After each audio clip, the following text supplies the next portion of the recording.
자, 그러면 이제 기출 문제 풀어볼게요. 자, 기출 문제 몇 페이지 펴보시면 241페이지 6번 문제 볼게요. 자, 거기 이제 밑줄이 안 쳐져 있는데 이들이라는 말 이제 좀 쳐주시고요. 자, 이들은 모든 정치 조직, 규율, 건의를 거부하고 국가 권력의 강제 수단을 철폐하고자 하였다. 또한 인간이 법과 사회체제의 구속에서 벗어나 상호부조의 원리를 실천하게 된다는 진정한 의미의 정의에 도달할 수 있다고 역설했다. 대표적인 사상가로 바쿤이나 크로포트키가 있다. 자, 이건 뭘까요? 무정부주의죠. 무정부주의. 자, 여기 보니 기억에 보면 영국의 인민현장 운동의 주요 세력이다.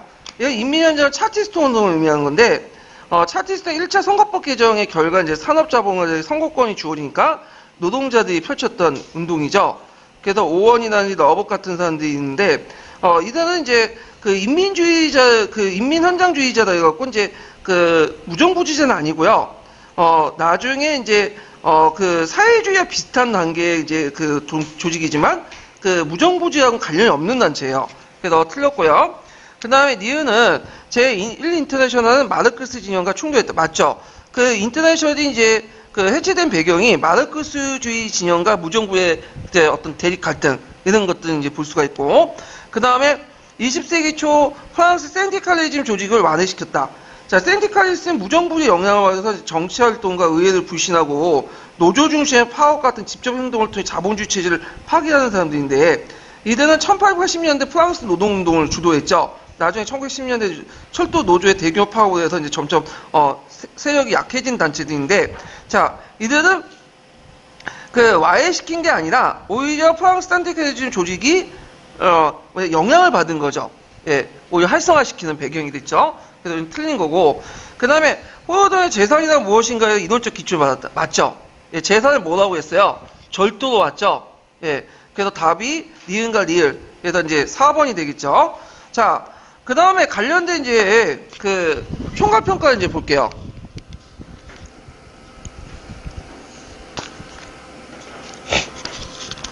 자, 거기 233페이지 5번 문제 볼게요.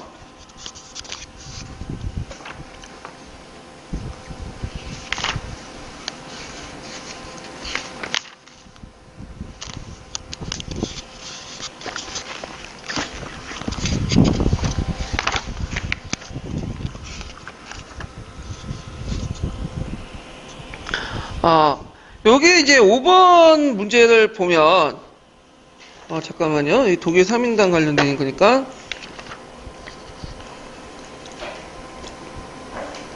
자, 거기 이제 독일 3인당 관련된 내용이다. 3인당을 기획에 밑줄친 불법 정당으로 제재한 법의 내용을 한 줄 이내에서 서술해보고, 니은의 애플카르타 강령의 내용을 두 가지 쓰시오. 그래서 거기 이제 그 비스마르크 정부가 이제 3인당을 반사회주법을 통해서 제재를 했죠. 그 제재의 내용을 보면 3인당 은 그 산하단체를 포함해서 모든 활동이 금지되고 다만 개인 자격으로 의회에 출마만 허용하는 그 법이죠. 이 반사회주법은 언제 폐지됐죠? 비에른 2세가 폐지시켰죠. 예. 그 다음에 그 에르푸르트 강령은 계급투쟁과 중고급 집중, 독점 산업체제의 성장, 노동계급의 프롤레타리아 빈곤화를 강조하고 성장을 쓰시면 되고, 자본주의 모순의 최종적 해결책으로서 사회주의와 관계없는 사회주의와 계급 없는 사회 건설을 제안했는데, 예전에 수정주의에서 다시 그 마르크스주의도 다시 한원하는 그런 강령이 에르푸르트 강령이에요. 네, 이런 것들 이제 쓰시면 될 것 같아요. 자, 그 다음에 이제 볼 게 뭐냐면 246페이지 36번을 볼게요.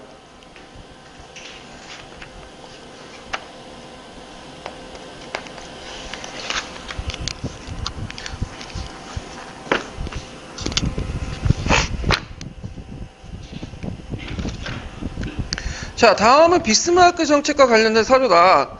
가해에 관련된 법의 명칭을 써보고 이 법으로 타격받는 3인당이 1891년 재건된 채택했던 강령의 명칭과 내용을 쓰시오. 그리고 기획의 의미를 서술해보고 니은이 반영된 그 비스마르크 정치적 판단을 기술해보시오 있는데, 자, 일단 가해는 이제 뭐와 관련된 내용이냐면 앞에 언급했던 반사회주의법이죠. 예. 그 다음에 이제 이 법을 탄압받아갖고 이제 타결받던 그 장이 재건하는 과정에서 에르푸트 강령이 있어. 그래서 에르푸트 강령은 나세의 수정주의 관점에서 뒤엎고 탄압을 받으니까 강력하게 되죠. 급진화되고 그런 것들에서 뭐냐면 정통 마르크시즘으로 다시 돌아가자는 그 내용으로 구성됐고 그 다음에 이제 여기 보면 이제 나는 이제 보면 그 에르푸트 강령은 그 중 있는데 기획의 의미, 사회민주의 의미는 폭력과 혁명 대신에 의회 정치를 통해 점진적으로 반고 사회주의를 실천한 함. 그래서 사회민주주의 전반적 의미 썼고요. 정치적 판단은 이제 뭐냐. 자, 여기 나는 뭐예요? 이거는 비스마르크가 만들었던 그건데 사회 복지 정책이야. 그럼 복지 정책을 왜 이런 그 법안을 통과시키냐 하면 그 당시 그 사회주의 세력을 약화시키기 위해서 노동자 복지 정책을 강조했다. 이렇게 좀 기억을 해두시면 돼요. 그래서 19세기 말에 들어가서 복지국가 이념들이 등장하는데 그걸 주도했던 그 국가가 영국하고 어떤 나라죠? 독일이에요. 근데 영국은 우리 아까 자유주의 입각에서 사회적 자유주의 입각에서 주도를 한 거고 그 다음에 의회 정치 아래서 주도를 한 거고 이에 반해서 독일 같은 경우에는 사회주의를 막기 위해서 그 다음에 또 가부장적 옹종주의 그걸 통해서 비스마르크를 추구한 거죠. 방향은 달라요. 근데 결과는 동일하다. 예, 이렇게 이제 기억을 해두시면 될 것 같아요. 자, 그 다음에 볼 게 뭐냐면 여기까지 36번 풀어봤죠? 예, 코미테름으로 넘어갈게요. 코미테름. 자, 코미테름은 이제 제3 인터내셔널이라고 이제 하죠. 그래서 내닝이 창출을 했는데 목적은 그 사회적 인터내셔널 제2 인터내셔널 재건 방지. 왜냐 제2 인터내셔널은 수정주의자들이 만들었죠. 그래서 이제 안 된다. 원칙대로 하자. 그래갖고 있고 그다음 전 세계 공산당 힘을 통합해서 세계혁명을 실현하기 위해서 한 거죠. 이 코미테름의 지칭은 그 당시 그 아시아나 여러 사회 지역에 아시아나 유럽의 여러 사회당이나 사회주의 정당이나 공산주의 정당에 큰 영향을 미치고 우리나라도 영향을 미쳐요. 그래서 코미테름 지시의 변경에 따라서 우리나라의 사회주의 방향이 좀 달라지죠. 이거와 연결시켜서 보시면 되고요. 그래서 창립선언에서는 후진 여러 민족의 자결권, 식민지 및 반식민지 해방을 주장하고 그래서 소련의 외교 정책이 이런 것들이 저쪽에 반영된다. 코미테름은 소련이 이제 만들어지기 때문에 소련의 외교 정책에 코미테름의 지침들이 반영이 되죠. 그래서 이제 이 코미테름 소련 같은 경우에 카란 선언을 통해서 그 당시 러시아 시절의 모든 식민지 포기, 그 중국과의 맺은 불평등 조약 폐기를 선언했죠. 이 카란 선언 이런 것들이 또 코미테름 지침에 반영이 되죠. 물론 이제 실현되지는 않았지만 자 주요 대회 중에 좀 볼 게 2차 대회예요. 코미테름 2차 대회. 자 코미테름 2차 대회는 뭐냐면 각국의 공산당들이 어디에 종속돼야 된다? 코미테름에 종속돼야 된다. 그러니까 코미테름의 그 뭐냐면 밖에서 공산당 활동을 금지시키는 거야. 그러니까 공산당이나 사회당의 허락을 맡은 그 창단하려면 각국에서 누구의 허락을 맡아야 돼요? 코미테는 허락을 맡아야 돼. 그리고 이때 이제 내가 어떤 논리가 뭐냐면 일당 일국주의야. 그래서 일당 일국주의라는 건 뭐냐면 한 개의 국가에 한 개의 당만 있어야 돼. 그래서 그날 사회주의 분열을 막기 위해서 그런 것들을 내세웠고 그러다 보니까 이제 우리나라에서 문제가 생겼던 거죠. 고조 공산당이나 조선 공산당. 그래서 각기 분파들이 그 한 지방에 한 지붕에 있다 보니까 뭐야? 그게 내분이 계속 일어날 수밖에 없는 그런 구조를 가지고 있죠. 자, 그래서 세계 공산주의 이해관계를 소련 이해관계에 일치시키고 소련 외교 정책을 도구로 이용했죠. 그래서 제2차 대회에서 유명했던 것이 민족과 식민지 문제에 관한 테즈인데 이게 예전에 시험 문제 나왔죠. 그래서 그 당시 아시아 지역의 사회주의 세력이 좀 약했잖아요. 그러다 보니까 부르주아 세력들과 손을 잡아라. 그래서 그 입각해서 제1차 국공합작이 또 배경이 되고요. 그 다음 우리나라에서는 뭐와 또 배경이 되죠? 거긴 안 나와있지만 신간회와 관련돼서 또 배경이 되죠. 제2차 그 대회가 신간회도 좀 집어넣으세요. 이제 관련해서 방과로 좀 표시해 주시고요. 그래서 이제 2차 코미테로는 그 1차 국공합작과 신간회 형성 배경이 되는데 근데 나중에 이제 이들이 이제 부르주아의 기만성 특히 그 1차 국공합작 파탄 과정에서 다시 이제 이런 것들이 좌우합작 연합이 깨지게 되고 그러다가 7차 코미테름도 중요한데 이 7차 코미테름은 뭐냐면 그 당시 파쇼 세력들이 등장하죠. 그 시틀러라든지 무솔리니 그런 세력들 막기 위해서 다시 이제 좌우합작이 강조돼요. 그러면서 7차 코미테의 결의가 또 기억할 게 뭐냐면 이게 결의에 입각해서 제2차 국공합작에 영향을 주고 그다음 유럽에서 인민전선이라는 게 있어요. 좌우합작 연합. 그 다음에 우리나라 30년대 좌우합작 운동 있죠? 그래도 영향을 준다. 그래서 이 코민테르의 지시가 중국 공산당과 그 다음 우리나라 공산주의자들 사회주의에 큰 영향을 줬다. 그에 따라서 우리나라 역사도 근현대에서 흐름도 바꿔졌다. 이런 것도 같이 기억을 해두시면 될 것 같아요. 자, 결국에 1943년에 코민테르는 해산이 됐어. 1943년 어떤 해죠? 2차 세계대전이 막 활발했던 데죠. 특히 이제 히틀러가 어딜 쳤어? 러시아를 쳤잖아, 소련을. 그러다 보니까 소련이 이제 미국이나 이런 나라부터 원조를 많이 받아야 돼. 무기나 이런 것들. 근데 코민테르 유지하면 자본주의 국가가 싫어하잖아. 그러니까 이제 그걸 고려해서 해체를 했다. 그래서 이제 코민테르를 해산을 하게 돼요. 예. 그 다음에 이제 잘 알려지지 않지만 트로츠키가 이제 구성된 제4의 인터내셔널이 있어요. 이거는 뭐 그렇게 이제 중요한 인터내셔널이 아닌데 그런 게 있었고. 그 다음에 이제 코민테르 해산된 후에 전쟁이 끝난 뒤에 코민테르를 대처할 수 있는 조직이 하나 또 만들어졌죠. 코민포럼이라는 조직이 있어요. 1947년에. 예. 그래서 이제 그 스탈린의 제자들, 이제 그 당시 소련이 주도를 해가지고 했는데 스탈린 그때 이제 당시에 있었네요. 예. 있었던 그 소련이 주도를 해갖고 만든 게 코민포럼이다. 예. 그것도 이따가 1956년에 해체됐어요. 냉전 시기 때 만들었던 그 코민테르과 비슷한 조직이었던 코민포럼이라는 조직이 있었다는 거. 이런 것도 같이 기억을 해두시는 것도 좋을 것 같아요. 자, 그러면 총괄평가를 이제 좀 볼게요. 262페이지 펴보세요. 자, 262페이지 12번 문제 볼게요.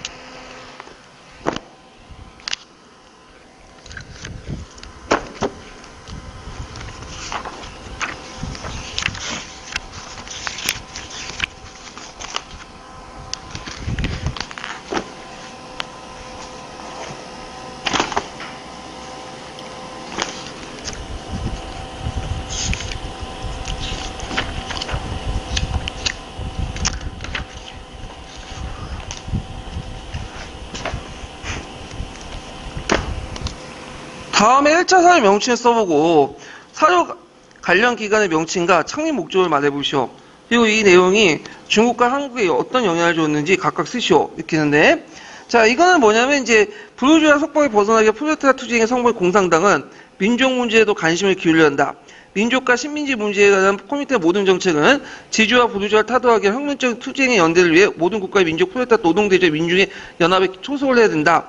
등등이 있는데, 요거와 관련된 내용은 이제 뭐냐면, 이거는 민족과 식민지 문제에 관한 태제예요. 그거 외워두세요. 예전에 기출문제 나왔던 거니까. 그리고 요때 이제 주체는 제3 인터내셔널, 코민테르이죠. 목적은 뭐냐면, 이 코민테르 목적은 사회적 인터내셔널의 어떤 재건 방지, 그리고 전 세계의 공산당 심을 통한 세계적 실천을 위한 그런 것들이죠. 자, 이 실행하기 위해서다 이거 중복이 됐네요. 예, 좀 지우시고.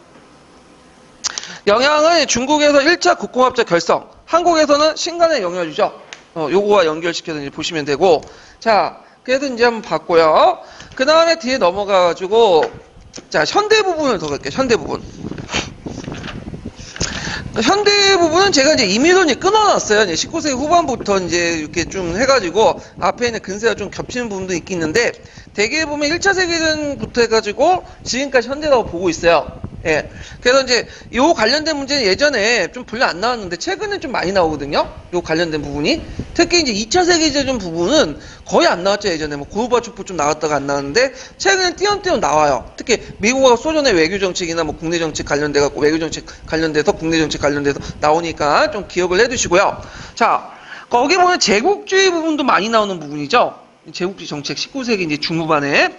그래서 제국주의 시대 때 국내사 그다음 독점자본, 군용자본 형성 과정, 그리고 이제 홉스와 그다음 레닌의 제국주의관 뭐 이런 것도 있고, 그 다음에 이제 나치와 관련된 문제가 시틀러 문제, 예, 그래서 민족 말살 정책이라든지 인종주의 등등을 볼 수가 있고, 러시아 혁명에 갖고 이제 러시아 혁명에서 이제 혁명 순서, 신경제 정책 등등이 있는데, 요번에 나왔던 스토르핀도 엄밀한 러시아 혁명은 아니지만 그 전에 그 스토르핀 그 러시아 혁명 이전에 이제 스토르핀 반동 정치 있죠. 그런 부분이 나왔기 때문에 좀 봐두시는 게 좋을 것 같아. 그래갖고 아마 요번에도 시험 문제 나올 가능성이 있어요. 예. 그래서 반동 정치에 연관돼갖고 이제 또 나올 수가 있으니까 좀 기억을 해두시면 되고요. 2차 세계대전인데 2차 세계대전 좀 눈여겨볼 게 뭐냐면 2차 세계대전 자체는 안 나와요. 근데 지금까지. 근데 2차 세계대전 전까지는 나왔어. 2차 세계대전. 그래서 히틀러가 2차 세계대전 이전까지 폴란드를 이제 공격하기 그 이전까지 그 군사적 활동도 있죠. 이런 것들이 한 두세 번 나왔으니까 꼭 기억을 해두시고, 그래서 단친이나 스탠덴 점령이나 폴란드 항 이런 문제들. 그다음 1차 세계대전 예전에 1차 세계 가정 관련된 나오고 참호전, 무제한 잠수함 사건 뭐 등등. 그리고 1차 세계 영향 이런 것도 나왔고요. 그다음 고르바초프 개혁 같은 거 내용을 이제 좀 봐두시면 되고요. 쿠바 사태, 그다음 미국의 대통령 정책, 니슨이나 트루먼 대통령, 유럽 통합과 관련된 문제 나왔죠. 동반 정책의 내용이나. 그 다음에 최근에 나온 게 이제 베를린 회의 관련된 내용 있죠. 요거는 나중에 좀 설명하고요. 경제적 대공황인데, 대공황은 예전에 좀 나왔긴 나왔는데, 이거는 약간 이제 공통사회, 통합사회 관련된 문제 나왔지, 역사과 단독은 거의 안 나왔거든요. 나올 가능성이 좀 없긴 없지만, 혹시 몰라가지고, 그러니까 좀 기억은 해두시고요. 자, 사상은 이제 무정부주의는 아까쯤 했고, 자, 이렇게 해갖고 한번 이제 봤고요. 그럼 제국주의 넘어갈게요, 제국주의. 자, 644페이지 이제 보죠. 자, 제국주의라는 건데, 이제 제국주의 견해를 이제 보기 전에 제국주의 정책들이 언제 등장했는가, 이런 것들 이제 보시면 될 것 같은데, 일단 644 제국주의 견해 보기 전에 그 고전적 제국주의 645페이지 내용부터 이제 먼저 본 다음에 견해를 볼게요. 자, 여기에 보면 이제 고전적 제국주의가 있는데, 제국주의라는 말이 역사학에서는 많이 쓰이거든요. 그러니까 남의 나라를 침략적으로 이렇게 점령할 때 우리는 보통 제국주의 국가라고 하죠. 그래서 보통 고대부터 해서 지금까지 제국주의 말을 많이 써요. 예. 그래서 좌파에서는 미국도 제국주의 국가라고 하잖아요. 지금 예, 문학적 제국주의는 얘기도 하고. 근데 여기에서 그 제국주의는 전반적인 내용이 아니라 19세기 중후반 때 특히 고전적 제국주의 얘기해. 보통 제국주의에 고전을 왜 붙이냐면 제일 클래식한 예, 보통 우리가 제국주의란 말을 어원인 그 제국주의 정책 여기에 나왔다 해갖고 고전이라는 말은 붙여. 또 책에 따라 신제국주의 이런 말인데 하여튼 고전 제국주의 이제 발전 과정을 이제 좀 볼게요. 자, 일단은 여러 가지 요인이 있어요. 근데 이제 기본적으로 이제 설명할 부분이 뭐냐면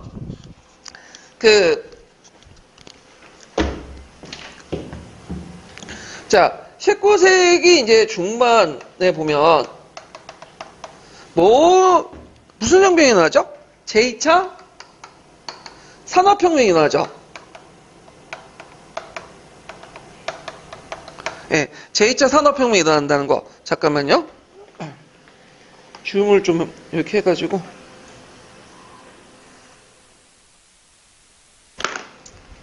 좀 얼굴이 좀 크게 보이니까 좀 이해해 주시고요. 예. 자, 제2차 산업혁명이 나는데, 제2차 산업혁명을 주도했던 국가가 이제 나중에 언급하기는 독일하고 어디예요? 미국 같은 나라예요. 미국 같은 나라. 그러니까 종전 영국이 아니라. 예. 그래서 이제 2차 산업혁명은 나중에 좀 더 설명하겠지만, 주로 예전에 1차 산업혁명은, 예전에 산업혁명은 주로 면방직업 같은 거 있죠. 경공업이죠. 근데 여기는 중화학공업이야. 일단 중화학공업. 규모가 커요. 규모가. 그러니까 규모가 크다 보니까 돈을 빌려주는 은행 또한 어떻게 됐어요? 종전에 소매 금융이 아니라 커지겠죠. 은행 자체가. 그래서 이런 은행을 뭐라고 하면 투자은행이라고. 투자은행. 단순히 여순신을 통해서 금리만 해갖고 마진만 얻는 게 아니라 이 은행은 직접적으로 자기가 자금을 가지고 뭐예요? 투자를 해요. 투자를. 예. 그래서 투자은행 같은 대규모 은행들이 등장을 해요. 이 같은. 그래서 이런 것도 있고, 그 당시 이제 또 2차 산업의 특징이 뭐냐면 전기라든지, 그 다음에 석유라든지, 새로운 동력원들이 등장하고, 그 다음에 이제 보통 우리가 이제 예전에 금속, 철강만 이용했죠. 그게 아니라 이제 비금속 같은 것들이 등장하죠. 구리, 그 다음 고무, 그 다음에 알루미늄 등등등. 이런 자원들이 많이 필요해. 근데 이런 석유라든지 구리라든지 그 다음에 고무 이런 것들은 유럽에 없어요. 유럽에. 어디에 있죠? 주로 아시아 지역이나 동남아시아, 그다음 아프리카 지역이 있어. 그래서 예전에 별로 관심이 없었던 어디까지 들어가게 되는 거야? 자꾸 아프리카 오지까지 들어가 버린 거야. 예. 그래갖고 이제 있고, 자, 하여튼 이런 2차 산업혁명 결과 이제 이런 것들이 있는데, 자, 그러다 보니까 이제 중화학공업 발달 규모가 커지고 투자은행도 자본이 막 집중되다 보니까 어떤 형상이 되냐면 금융자본주의와 독점자본주의 형태가 등장해요.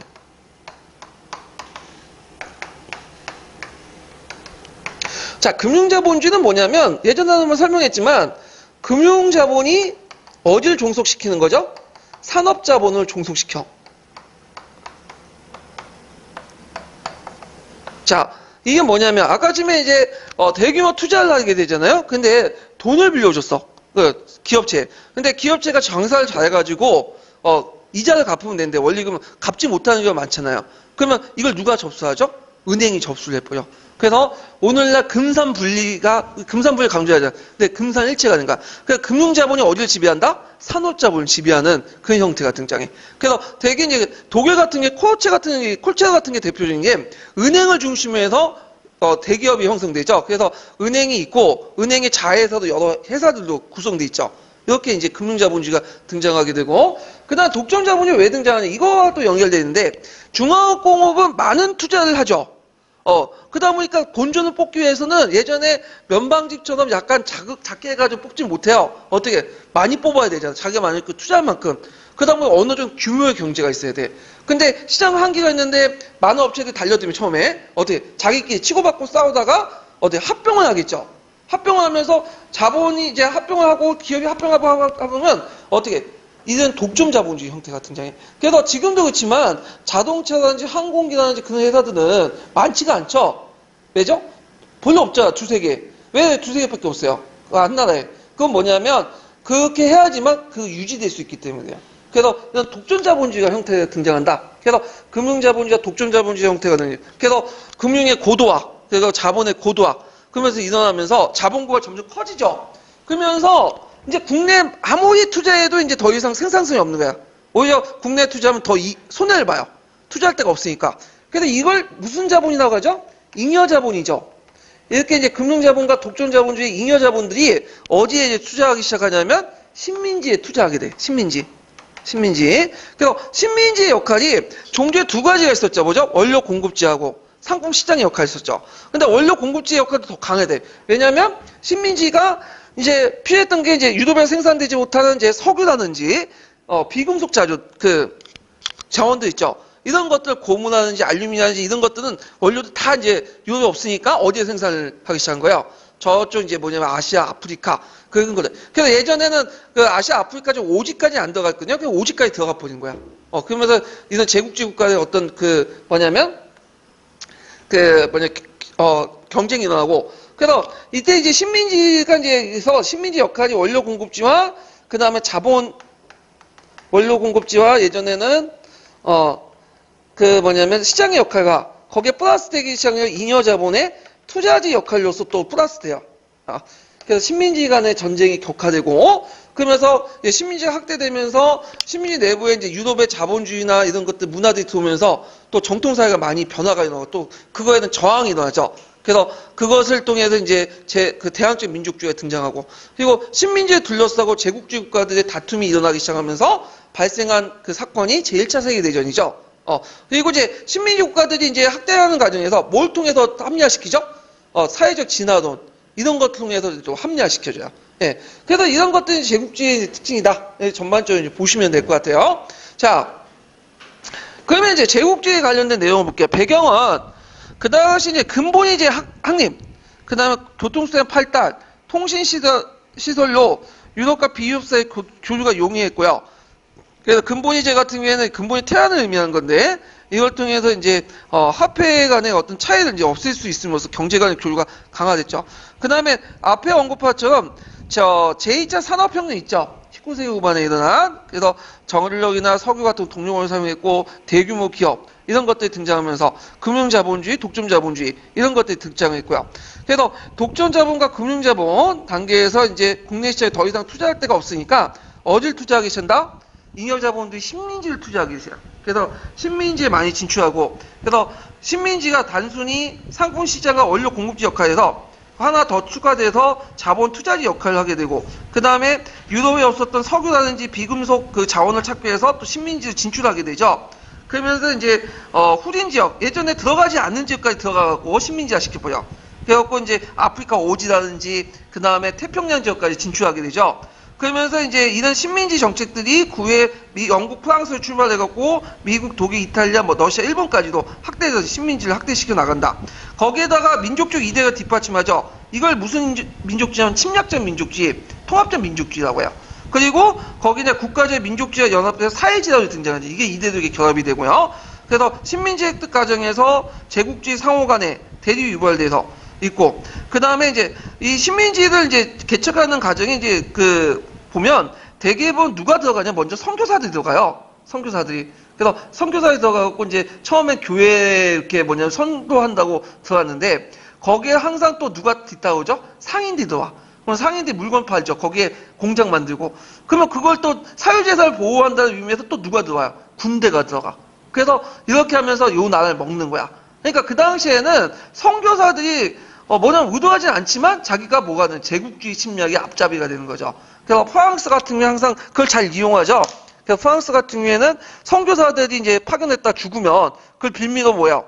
공격해 들어오잖아요. 대표적인 나라가 어떤 나라예요? 베트남 같은 나라가 이제 그런 식으로 이제 프랑스 시민으로 넘어가는 거잖아요. 자, 하여튼 이런 것도 있었다. 자, 그래서 이제 이런 내용도 좀 기억을 해두시면 되고요. 그러면 그 당시 제국주의 정책의 견해를 볼게요. 자, 제국주의 견해는 크게 이제 홉스의 제국주의하고 그 다음에 레닝의 제국주의가 있어요. 이거 자체적인 문제는 안 나왔지만 예전에 이제 뭐냐면 관련돼 가지고 예문으로 나왔어요. 예문으로. 그래서 그거 한번 좀 봐둘 필요는 있어요. 자, 제국주의가 왜 발생했는가? 그거에서 이제 홉스라는 사람은 이제 어떤 견해를 했냐면 이 홉스의 제국주의는 영국의 노동자 좌파의 이제 견해를 대변하고 있는데 자본주의와 제국주의를 최초 연결해서 설명을 쓴 사람이에요. 이건 뭐냐면 국내 시장에 투자가 불가능해요. 왜냐하면 저임금으로 구매력이 약화돼. 그래갖고 그 지역자니까 이제 그 노동자들이 구매력이 약화될 수밖에 없죠. 그러니까 아무리 뭐냐면 이제 국내 시장에 자본 투자해도 얻는 게 없으니까 잉여 자본을 식민지에 투자하게 되죠. 그래서 이러면서 이제 뭐냐면 제국주의 이제 정책을 하게 되죠. 식민지 확보하기 위해서. 자, 그래서 제국주의는 계층 간의 그런 양극화 형상 때문에 일어난 거다. 그래서 이제 계층과 양극화 문제를 해결하면 노동자들에게 임금을 어느 정도 주고, 그 다음에 소수 금융자본가들이 자기 재산을 풀어가지고 노동자에게 주면 이 노동자들이 어떻게 돼요? 구매력이 상승되잖아요. 그러니까 분배 문제만 해결되면 자연스럽게 해결될 수 있다. 왜냐면 국내 문제만 해결되면, 분배 문제만 해결되면 노동자들이 구매력이 확산될 수 있고 구매력을 통해 물건을 사들이기 때문에 굳이 국가들이 식민지 확보할 필요성을 못 느끼죠. 예. 그래서 제국주의를 필연적으로 보는 레닌과 달리 이 사람은 국내 문제만 분배 문제를 잘 해결하면 제국주의 문제를 해결할 수 있다고 보고 있는 거야. 예. 근데 이에 반해 레닌은 다르게 보죠. 레닌은 이제 홉스의 견해를 비판적으로 계승을 했던 사람인데 이 사람은 일명 이제 자본주의 최고 단계 제국주의, 일종의 제국주의론을 제시했는데, 그래서 그 레닌은 이제 그 자본주의 최고 단계에서 제국주의라는 이제 그 팜플에서 그 뭐라고 얘기를 하냐면 홉스의 의견을 비판적으로 계승해서 이제 러시아 사회주의 혁명을 정당해서 아까 언급한 것처럼 이게 제국주의 국가의 특징이 뭐예요? 국내 독점 자본주의가 형성되죠. 예, 그래서 생산과 자본의 집중 형상이 나고 금융자본주의가 형성되잖아요. 그러면서 이제 이들은 잉여 자본주의를 더 추격하기 위해서 제국주의 정책을 펼치게 되고 식민지 확대되면서 결국에는 제국주의 정쟁이 나가고요. 자, 이거는 그 제국주의 이런 정책들은 자본주의 마지막 단계를 본 거예요. 그리고 거기에서 이제 약한 골이었던 그 제국주의 자본주의 약한 골이었던 러시아에서 필연적으로 뭐가 발생될 수밖에 없다? 러시아 혁명이 발생될 수밖에 없다. 그래서 이런 제국주의론을 제시하면서 결국에는 지네끼리 치고받고 싸우다가 결국 망할 거다. 그리고 그 약한 고리에서 뭐가 터져 나온다? 러시아 혁명이 터져 나온다. 그래서 이 제국주의론은 일종의 이제 러시아 혁명을 정당화시킨 과정을 제시했다. 이렇게 좀 기억을 해두시면 될 것 같아요. 그래서 홉스의 제국주의하고 레닝의 제국주의는 약간 비슷하지만 좀 다른 측면이 있다는 거예요. 그래서 홉스의 제국주의는 필연적으로 안 받고 그리고 분배 문제만 해결하면 자연스럽게 해결될 수 있는 데만 해서 레닝의 제국주의는 필연적으로 받고요. 그리고 이 과정에서 자본주의의 마지막 단계로 이렇게 본 거죠. 필연적으로. 그리고 그 과정에 약한 골이었던 러시아에서 혁명이 나왔다. 그래서 혁명을 정당화시켰다. 요거 이제 기억을 해두시면 될 것 같아요. 자, 그래서 요 내용들 파악을 해두시고요. 그러면 제국주의와 관련된 문제를 풀어볼게요. 자, 기출문제 잠깐 펴볼게요. 자, 기출문제 몇 페이지 펴보시냐면,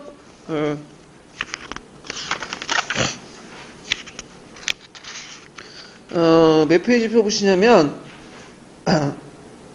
242페이지 2번 문제 볼게요.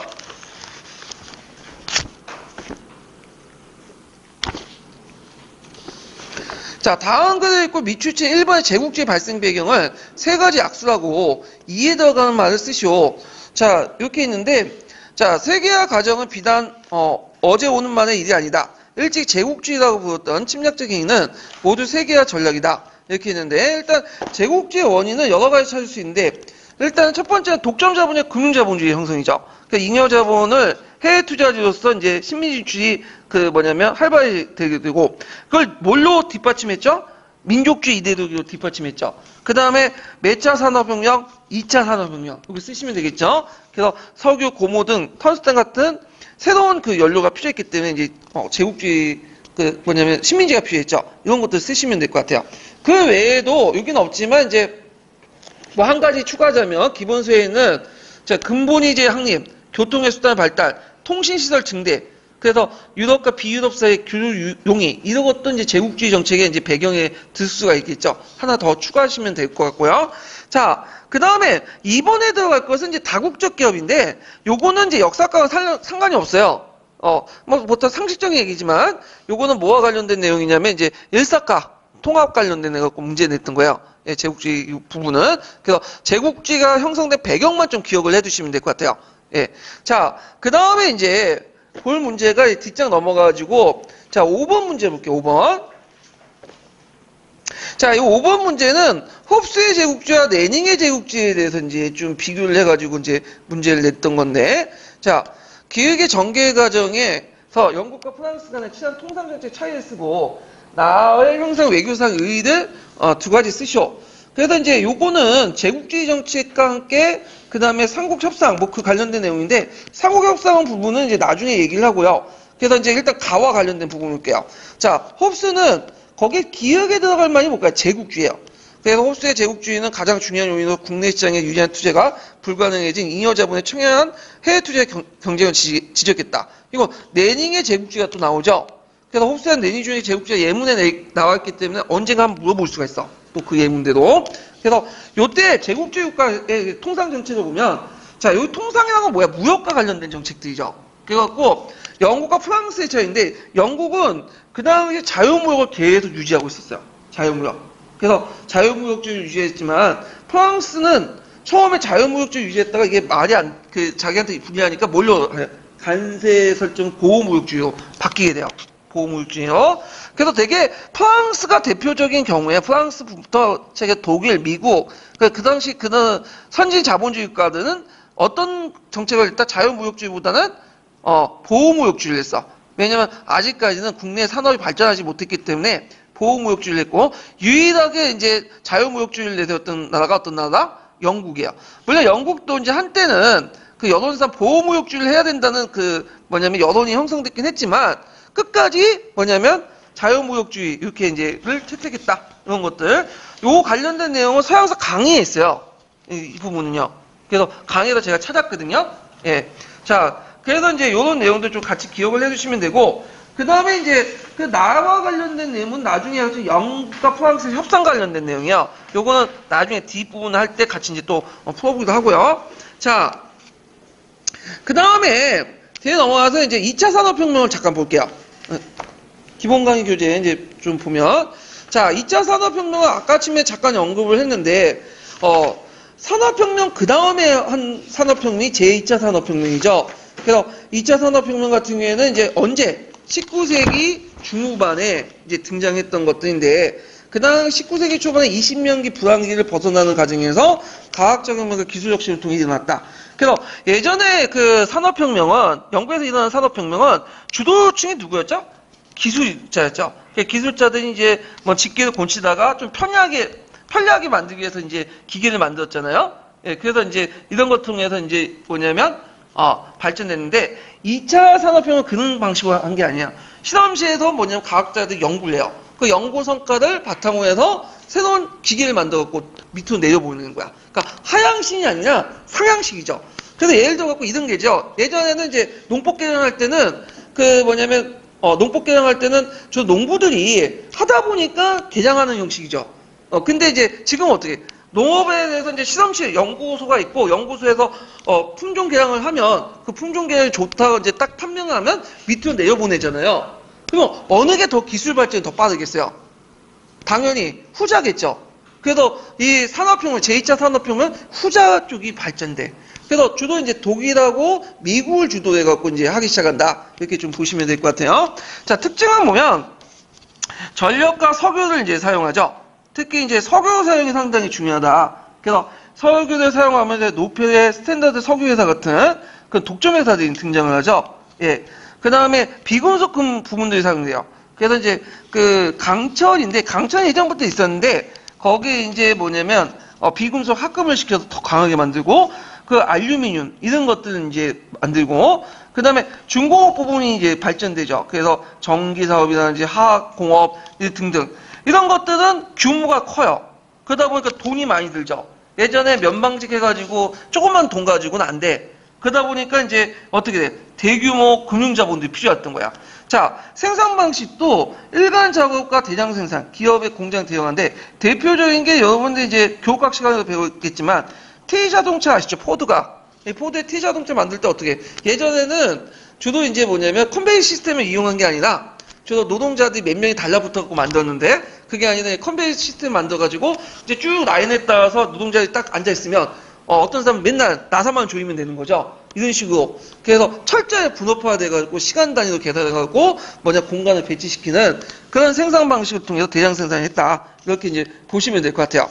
자, 그래서 이제 꼭 기술 혁신 방식도 다르죠.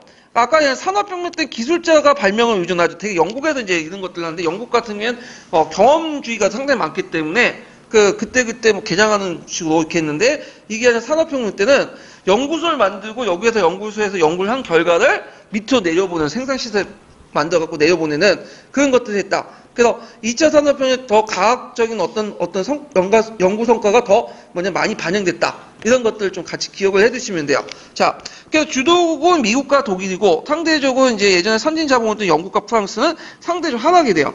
자, 이러면서 이제 그 세계 경제가 점점 영국과 프랑스에서 어디로 넘어갈까요? 미국과 독일로 넘어가죠. 미국은 이제 대량 생산 시스템, 독일 같은 중화학공업 같은 이런 것들이 이제 발전되기 시작했다. 이렇게 이제 보시면 될 것 같아요. 그러면서 영국이 이제 이때 예전에는 외교정책이 명예동 고립이었죠. 근데 이제 미국이나 독일이 이제 생산 시설이 더 많아지고 생산이 많아지니까 영국이 이제 명예동 고립을 유지할 수가 없어요. 경쟁이 딸리니까. 그러면서 이제 삼국 협상을 하게 되는 배경이 되기도 해요. 이런 것들과 연결시켜서 이제 보시면 되고요. 자, 그래서 이제 한번 봤고 그와 관련된 총괄평가 문제를 좀 풀어볼게요. 272페이지 36번 문제 볼게요.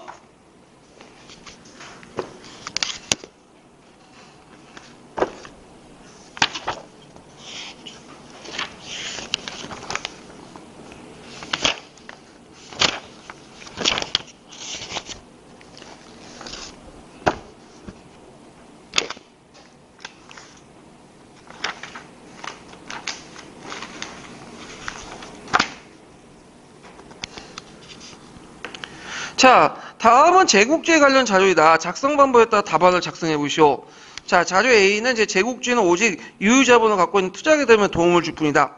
이들은 외국의 유리한 투자 대상론을 찾아 돈을 묻고 이 돈을 안전하게 지켜야 한다. 요게 이제 이걸 누구냐 제국주의론을 쓰는 건데 제국주의론을 쓴 사람은 누구냐면 홉스라는 사람이에요. 홉스. 예. 그다음에 자료 B는 이제 쭉인데 그 모으시면 자본주의 최고 단계 하니까 이건 뭐야? 레닝이죠. 예. 그래갖고 이제 홉스와 레닝의 견해를 이제 얘기를 하는 거예요. 그래서 자료 A는 홉스의 제국주의론, 그다음 자료 B는 레닝의 제국주의론 이렇게 했는데, 자 자료 A와 B에서 저자가 생각하고 제국주의국가 해외 진출 원인을 각각 두 줄에 쓰시오 이렇게 했는데 서계에 있죠. 그래서 자료 A는 국내 소수 금융자본가들이 국내 하층 및 도달을 목을 박탈하기 때문에 구매율이 떨어져서 결국에 국내 시장에 유리한 투자가 불가능하기 때문에 잉여자본 투자로서 이제 일어나고, 근데 이에 반해서 이제 그 자료 B는 금융자본과 산업자본 융합 부분에서 자본 수출에 유리한 투자 시장 확보에서 나타났다. 이렇게 했는데 두 가지 견해가 이제 중에 이제 레니 자본주의 제국주의론이 다수설이에요. 그래서 금융자본주의와 그러니까 독점 자본이 형성돼서 국내 더 이상 투자해봤자 뭐 오히려 이익 손해만 보기 때문에 식민지 자본들이 이제 잉여 자본들이 이제 식민지에 투자하기 시작했다 이렇게 쓰시면 되고요. 자 거기에 이제 기업과 관련돼서 이제 산업 발전의 특징과 동력원의 발전 사업의 측면 써보시오.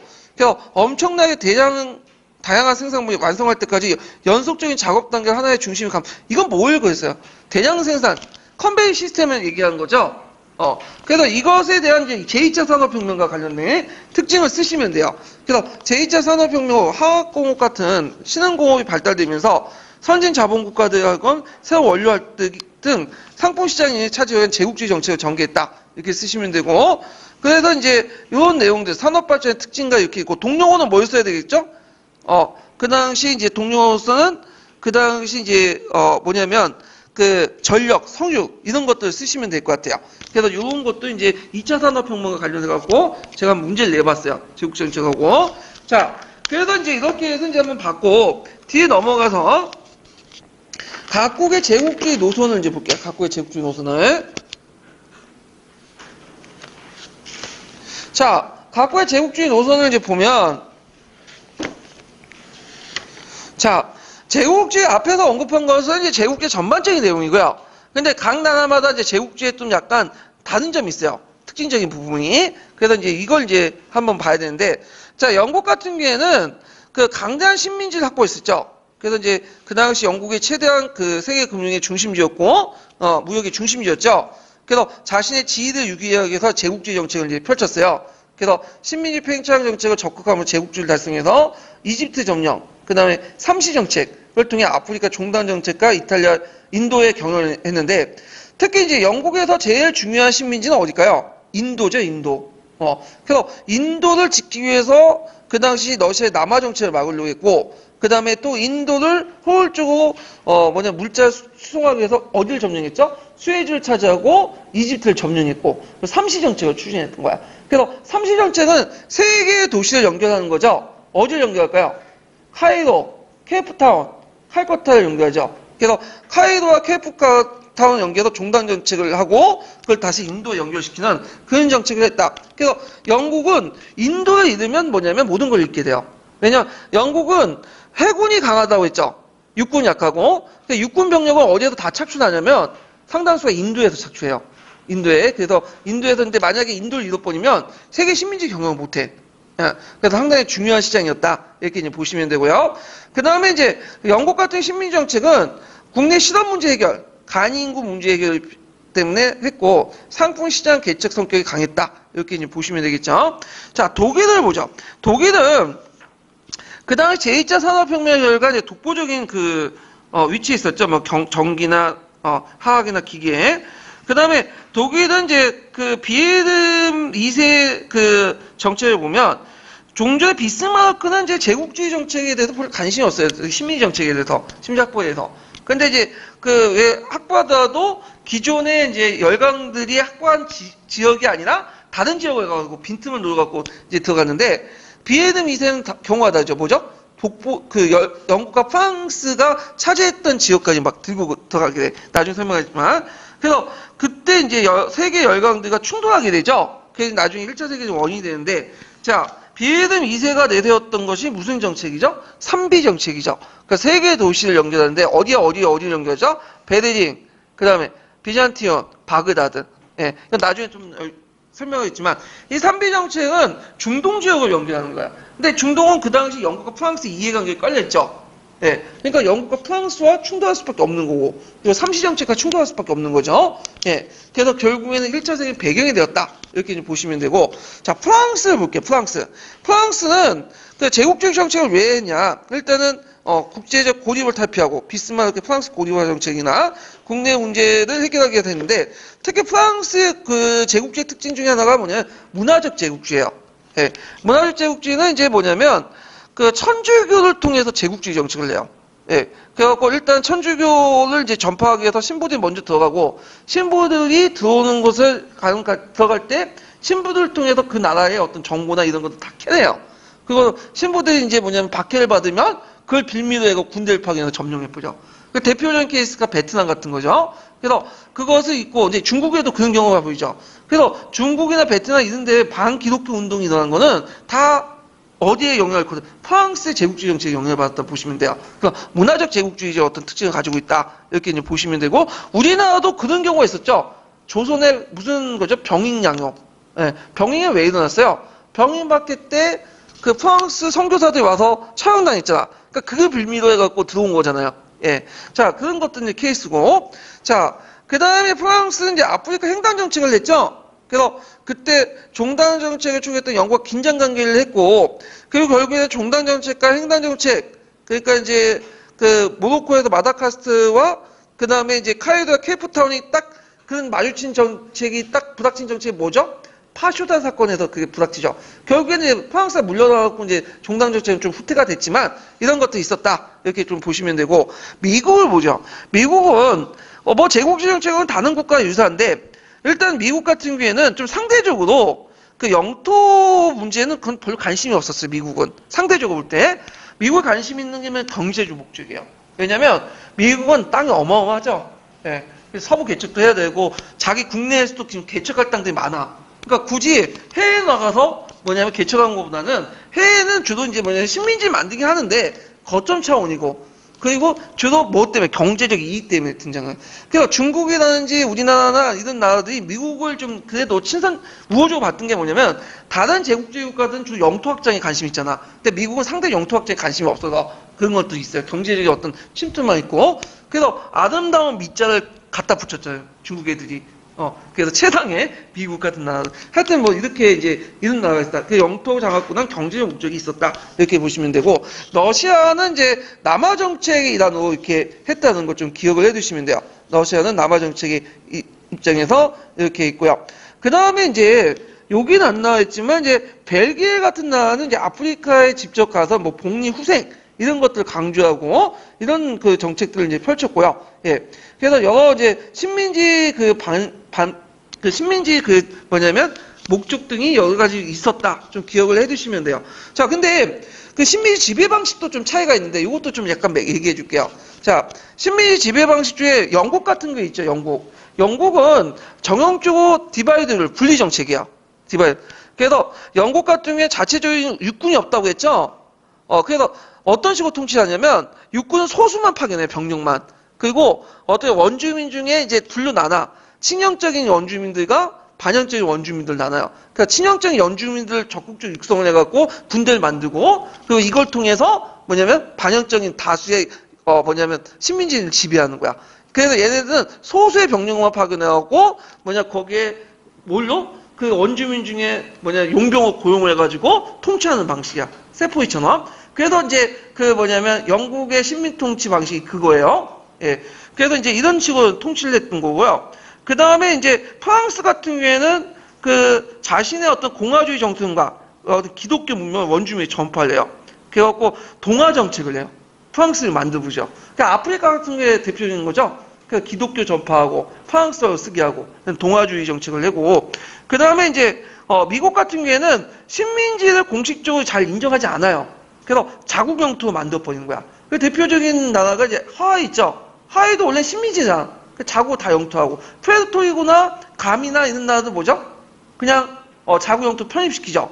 그리고 물론 필리핀이나 그런 나라는 쿠바는 나중에 독립시키지만 식민지 자체를 만드는 것보다는 자국 영토 만들어가지고 통치하는 방식으로 했다.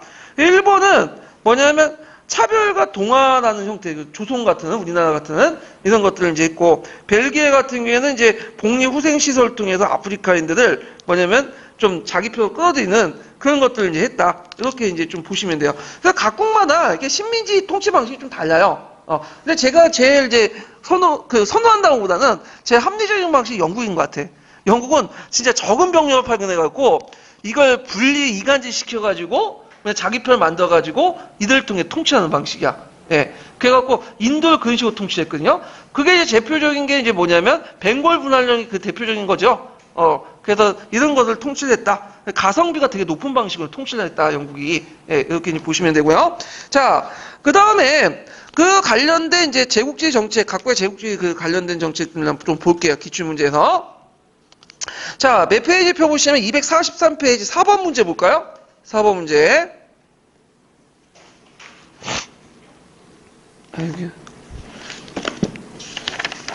자, 여기 보면 다음은 어떤 영국 정치가 연설문 중에 일부다. 그래서 이제 이 글에 나타난 영국의 대외정책 경제적 배경을 두 가지 쓰시오. 자, 여기에서는 이제 뭘 얘기하냐? 인도를 얘기해요. 인도.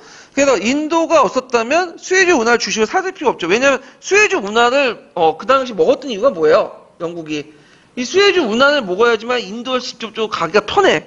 왜냐하면 그게 없으면 어떻게 해? 영국이. 자, 아프리카 남단도 갖고 가야 되잖아요. 물류 비용이나 수송 시간이나 비용이 되게 많이 들어가잖아. 그래서 이 수에즈 운하를 먹고, 수에즈 운하는 어디 있죠? 이집트죠. 그 당연히 이집트도 먹어야 되겠죠. 그래서 인도가 없었다면 우리는 결국 KF 식민지를 점령하지 않을 것이고 아프리카 영토 확장하지 않는, 인도가 없었다면 메소포타미아 우월적 지위와 페르시아만의 지배적 지위와 확장하지 못해. 왜 인도를 먹기 위해서는 그 배후지로서 이제 그 인도로 가는 통로로서 중동 지역과 그 지역을 확보하고, 그 과정에서 이제 프랑스하고 러시아하고 또 대립도 있었고 독일과 대립이 있었잖아요. 자, 그러면 여기에서 나타난 영국의 제외정책의 경제 배경, 경제 배경이니까 두 가지 쓰시면 돼요. 독점 자본주의와 금융 자본주의 이렇게 쓰시거나, 아니면 뭐 그 당시 이제 이걸 또 국내 실업자 문제나 가인 인구 문제 해결, 뭐 상품 시장 개척 이런 것들 쓰시면 되겠죠. 왜냐면 인도라는 것 자체가 이제 원료 공급지면서 또 상품 시장 역할을 했잖아요. 네, 그래가지고 이제 다양한 답이 나올 수 있다. 이렇게 좀 기억을 해두시면 되고요. 자, 그 다음에 이제 넘어가서요. 열강의 세계 분화를 보죠. 자, 아프리카 분화를 볼게요. 그 아프리카 분화는 이제 그 제국주의 정책이 이제 가속화되면서 아까 언급한 것처럼 이제 예전에 그 서양 열강들이 잘 안 들어갔던 지역까지 들어가게 돼. 그러니까 아프리카 내륙 지역이나 태평양 지역까지 진출하고 그런 과정에서 아프리카를 분화해야 되는데, 그 아프리카는 그 사하라 이북 지역은 상당히 알게 돼요. 이제 유럽이 이제 예전부터 알고 있었던 지역이고, 그리고 근데 사하라 이남 지역은 그 주로 어디만 알고 해안 지역만 좀 알았던 지역이에요. 아프리카 오지까지 들어가지 않았어. 사하라 이남 그 아프리카 오지까지. 왜 그 아프리카 오지까지 못 들어갔냐면 여러 가지 이유가 있는데, 들어갈 필요성도 없었고 굳이, 그리고 들어간다고 해도 그 아프리카에 그 말라리아가 되게 많아요. 근데 아프리카인들은 이 말라리아 견디다 보니까 완전 면역력이 있잖아. 근데 서양인들은 그게 없어. 들어가면 그 죽는 거야. 근데 이제 나중에 이제 19세기 후반에 들어가면 이 말라리아를 극복할 수 있는 뭐가 등장하냐면 킨이라는 그 약품이 만들어. 그 극복, 그 말라리아 치료제니. 그걸 통해서 이제 아프리카 탐험이 가능하죠. 그래서 그 당시 그 오지에 이제 처음으로 들어갔던 내륙 지역까지 들어갔던 사람이 누구냐면 리빙스턴과 스탠리라는 사람이에요. 이 사람 이름은 좀 기억을 해두세요. 자주 교과서에 나오니까요.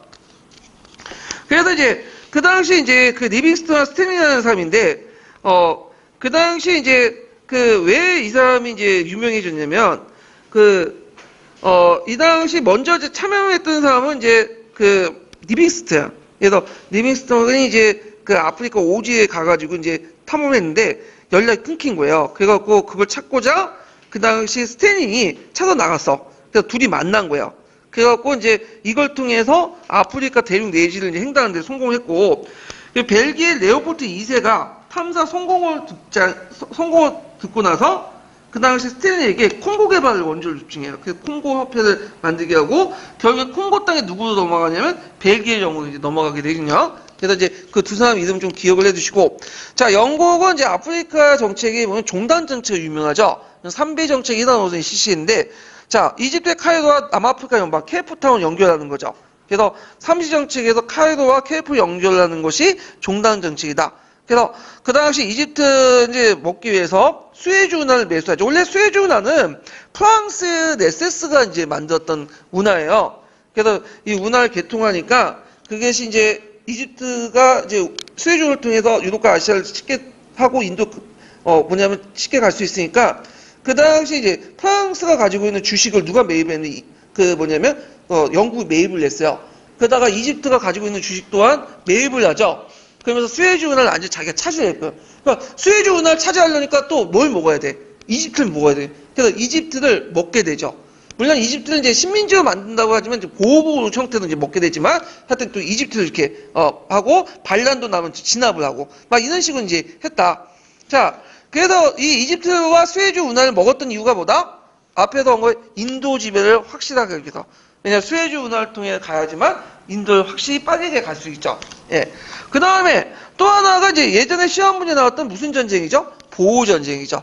예전에 보호인드가 싸웠다 해서 보호전쟁. 보호인드는 뭐냐면 네덜란드 후손들 얘기예요. 원래 남아프리카 쪽 지역은 케이프타운 지역은 원래 네덜란드인들이 지배했던 곳인 거예요. 거기 거주해갖고.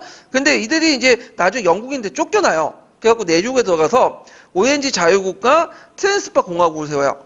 근데 이 공화국이 처음에 영국인들 관심이 없었어. 왜 관심이 없었냐면 이게 조그만 농업국가에 불과했기 때문에 했는데 여기에서 뭐가 발견된 거야? 다이아몬드가 발견된 거지.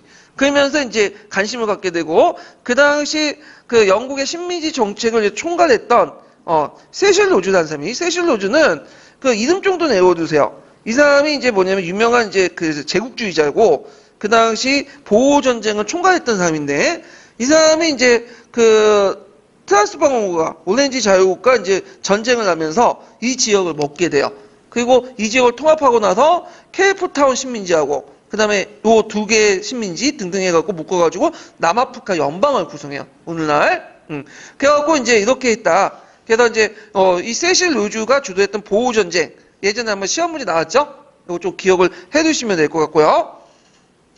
그 다음에 프랑스 횡단 정책을 하죠. 알제리하고 마다가스카르를 연결했는데 그래서 이제 나중에 영국의 종단 정책과 프랑스 횡단 정책의 불확실 사건이 무슨 사건이에요? 파쇼사 사건이에요. 1899년에 일어난. 그래서 그 당시 프랑스 횡단 정책과 영국의 종단 정책이 충돌을 해서 그 당시 파쇼다라는 지역이 나일강 상류 지역이거든요. 거기에 이제 그 수단 지역인데 거기에서 이제 있다가 대치하다가 막 전쟁까지 가다가 전쟁 직전에 서로 타협을 해. 그래서 프랑스가 약간 양보를 하죠. 그래서 프랑스가 모로코를 먹고 그러니까 영국이 이집트의 우위를 인정하는 것으로 이제 타협을 보고 왜 이렇게 타협을 했냐면 그 당시 독일이 점점 세력이 커지기 시작한 거야. 그러니까 독일을 막기 위해서 공동의 적을 막기 위해서 원래 영국과 프랑스가 사이가 별로 안 좋은데 적을 막기 위해서 이제 서로 이제 하친을 하게 되는 거죠. 그래서 이제 파쇼 사건 있고 그걸 계기로 해서 나중에 그 파쇼다를 물러나는 대신에 영국이 모로코 사건 때 누굴 지지하죠? 독일을 지지하는 게 아니라 프랑스를 지지하게 되죠. 이런 것들을 연결시켜서 이제 보시면 될 것 같아요. 자, 그래서 있고요. 그 다음 기타 이제 여러 나라들은 이제 보면 그 당시 독일은 서남아프리카, 카메룬, 뭐 토고, 동부아프리카를 했는데 주로 이제 독일이 이제 확보한 지역들은 어떤 거냐면 영국과 프랑스가 지배하지 않는 곳들이야. 사각지대에 이제 비스마르크가 들어와서 먹게 돼요. 왜 그럴까요? 괜히 충돌하면 비스마르크 입장 올 때는 국내 어떤 안정을 깨할 수가 없잖아. 지금 통일국가 형성하고 산업을 발전시켜야 되는데 영국과 프랑스 충돌할 필요가 없겠죠. 자, 그 다음에 벨기에는 아까 전에 콩고를 먹고 그래서 이 콩고를 먹는 거에 대해서 많이 많았어. 나중에 좀 얘기하겠지만 많이 많아서 베르니까지 이제 개최하고 했는데 하여튼 콩고를 먹고 그다음 포르투갈, 앙골라, 모자비크 뭐 이런 나라들을 먹었다. 이렇게 보시면 되고요. 결과적으로 20세기 초반에 이제 아프리카에 유일하게 이제 뭐냐면 남았던 국가가 나이베리아와 에티오피아예요. 네. 나이베리아는 왜 나왔냐면 이제 미국의 지원 때문인데 이건 미국의 해방노예들이 세웠어요. 그래갖고 나이베리아의 국기 자체가 뭐예요? 별이 딱 한 개가 있어요. 왜냐면 성조기와 비슷한 성조기는 벌이 50개 있죠. 근데 나이베리아 국가가 벌이 하나가 있어. 떨어진 벌이죠.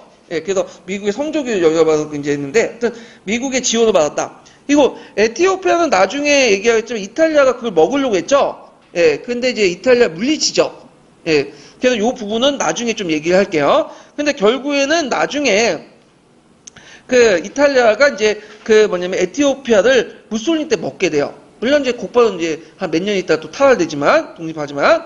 자, 그 다음에 이런 것도 있고, 이탈리아는 에트로리와 리비아, 벨기에는 이탈리아 얘기를 안 했네. 예, 이런 지역들을 먹게 되고요. 그래서 20세기 초반 때 유지됐던 나라가 이제 나이베리아와 에티오피아만 거의 간신히 독립을 유지하고 있었다. 이렇게 이제 보시면 될 것 같아요. 자, 그러면 뒤에 넘어가서 서구 열강과 아프리카 지배 방식을 볼게요. 자, 요거 베드링회가 있는데 이거 좀 기억을 해두세요. 베드링이. 보통 우리가 베드링 하면 뭐만 연상을 하죠? 우리가 이제 베르린이면 비스마르크가 주재한 베르린은 뭐냐면 그것만 이제 연상을 하죠. 그 당시 이제 너투 전쟁에서 그 러시아가 많이 먹고 산스파선 조약을 맺으니까 영국과 프랑스 같은 나라 반발하잖아요. 그래서 그걸 중지하기 위해서 세력 균형의 원칙에 따라 베르린 그걸 했는데 요 베르린은 요 베르린이 아니에요. 이건 다른 베르린이야. 그래서 이걸 서베르린이라고 하는데 이걸 이제 왜 개최했냐면 앞에 이제 벨기에이 콩고를 먹는다고 했죠. 근데 콩고가 어마어마한 땅들이야. 그래서 벨기에 50배요. 그래서 벨기에이 그 자기보다 등치가 큰 콩고를 먹으려고 하니까 그거에 대해서 영국과 포르투갈이 그 당시 콩고 지역에 진출하려고 하니까 반발한 거야. 그래서 비스마르크가 중재를 해갖고 이제 베르린을 이제 개최를 했는데 그때 내용은 뭐냐면 아프리카의 주인 없는 땅이라고 선포되고 아프리카는 일정한 지역을 점령해서 실제로 지배국가가 선정권을 가진다. 그러니까 쉽게 말하면 먼저 먹는 놈이 임자라는 뜻이야. 그러다 보니까 벨기에이 먼저 우리 땅이라고 선포했으니까 뭐가 되는 거예요? 자기 땅이 되는 거죠. 그래서 이제 이때부터 유럽 열강들이 서로 먹겠다고 이제 아프리카를 달려들게 돼요. 예. 그래서 이제 이런 것들을 냈다. 그래서 이제 나중에 이제 문제는 이제 서구 열강들이 아프리카를 이제 분할하며 들어가야 되잖아요. 그러면서 자기끼리 이제 자기 이해관계에 따라 땅을 나눠갖게 되는데 그러다 보니까 아프리카는 이상한 그 국경선을 갖게 돼요. 자, 아시아나 유럽 같은 국경선이 어떻게 돼 있죠? 산맥이라든지 강이라든지 이런 것들 민족의 분포를 고조해가지고 이렇게 하다 보니까 꾸불꾸불 돼 있죠. 이게 정상이에요. 근데 아프리카는 일직선이 많아. 일직선이. 왜 그러겠어요? 그러니까 그 당시 베네딕 열강, 서양 열강들이 침투하는 과정에 자기 이해관계에 따라 그냥 지도에다 그거를 자로 긋고 이게 만든 거예요. 그냥. 그러다 보니까 어떤 문제점일까요? 나중에 이제 독립을 하고 나서 서로 독립할 그 민족끼리, 부족끼리 같이 살게 되는 거예요. 그러다 보니까 아프리카 내전이 많아. 지금도 아프리카 내전이 많잖아. 그래서 그 당시에 어떤 국경선을 걸 때 그 당시 어떤 그 민족권이나 부족권을 상하고 이렇게 그어야 되는데 그게 아니라 그 당시 그 유럽들이 자기 이해관계에 따라서 그냥 지도에다가 자를 대고 이렇게 그었기 때문에 이런 현상들이 일어났다. 이렇게 그래서 우리가 생각하는 아시아 지역과 유럽 지역의 국경선보다는 이상한 국경선이 형성됐고 이것이 나중에 독립 후에 그 아프리카 내전의 발생이 됐다. 종족 갈등의 원인이 되었다. 이렇게 이제 보시면 되고요. 그래서 이제 그 영국은 이제 아까 이제 얘기한 것처럼 이제 간접 통치 방식이 됐죠. 그래서 백인의 행정관 수나 이런 군인이 적다 보니까 이제 토착 지배층을 이용해서 주민을 이끌어가는 방식이고 프랑스 같은 경우에 자국 문화를 식민지에 보급시켜서 현지 주민을 개화시키는 동화 정치를 했고 벨기에는 직접 지배 방식으로 복리 후생 시설을 강조해서 이제 아프리카인데 정치 권리 인정하지 않는 그런 방식을 했다. 자, 그 다음에 에티오피아를 볼게요. 에티오피아는 유일하게 독립국가를 유지했다고 했죠. 그래갖고 그 당시 이제 이탈리아 침입에 맞춰서 아드와 전투에 크게 승리하게 돼요. 그 전투 이름 좀 외워두세요. 그리고 그 아드와 전투에 승리하고 나서 아디스 아바바 협약을 맺고 나서 했는데 아프리카의 국가 중에서 서구 열강의 침략을 맞아가는 유일한 국가였다.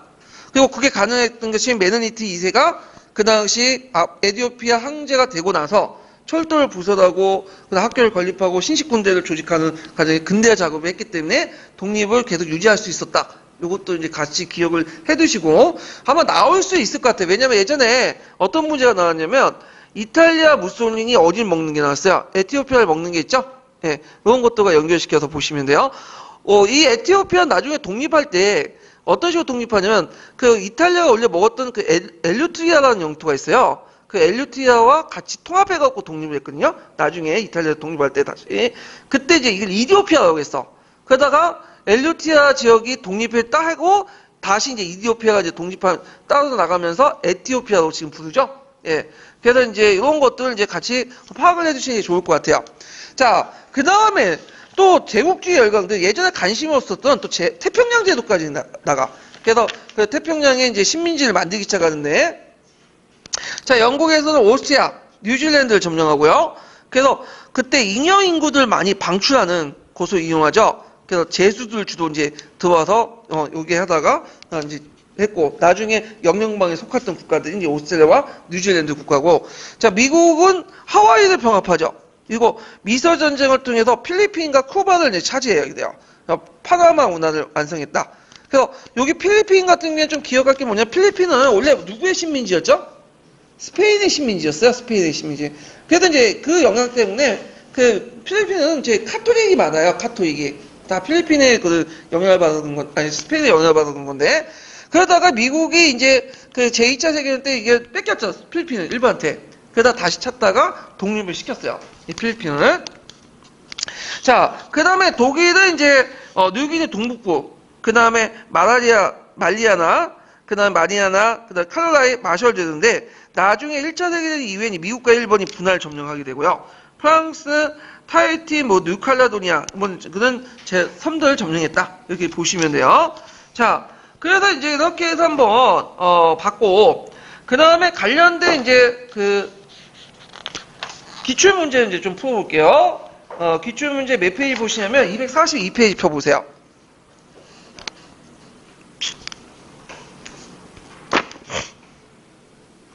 자, 242페이지 3번 문제 볼게요. 3번 문제.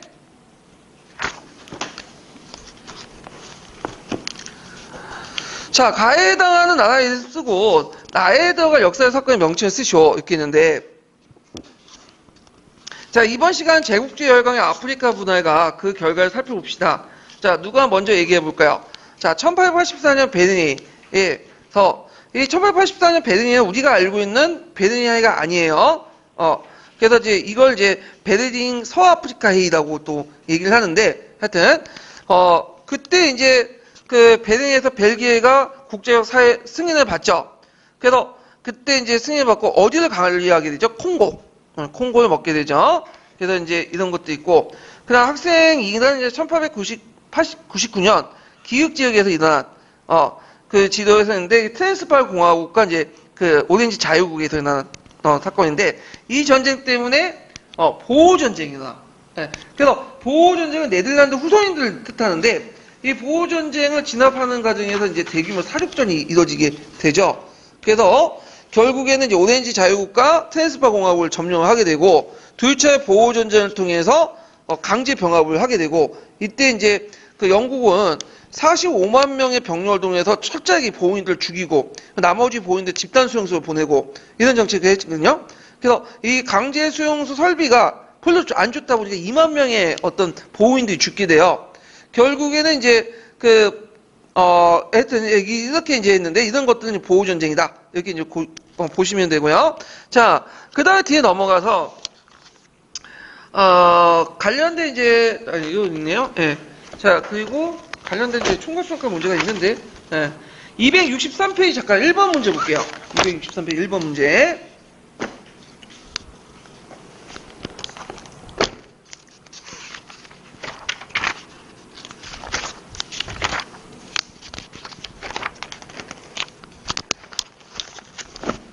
자, 263페이지 이제 그 1번 문제 보면요. 잠깐 1번 문제인가? 1번 문제 맞네요.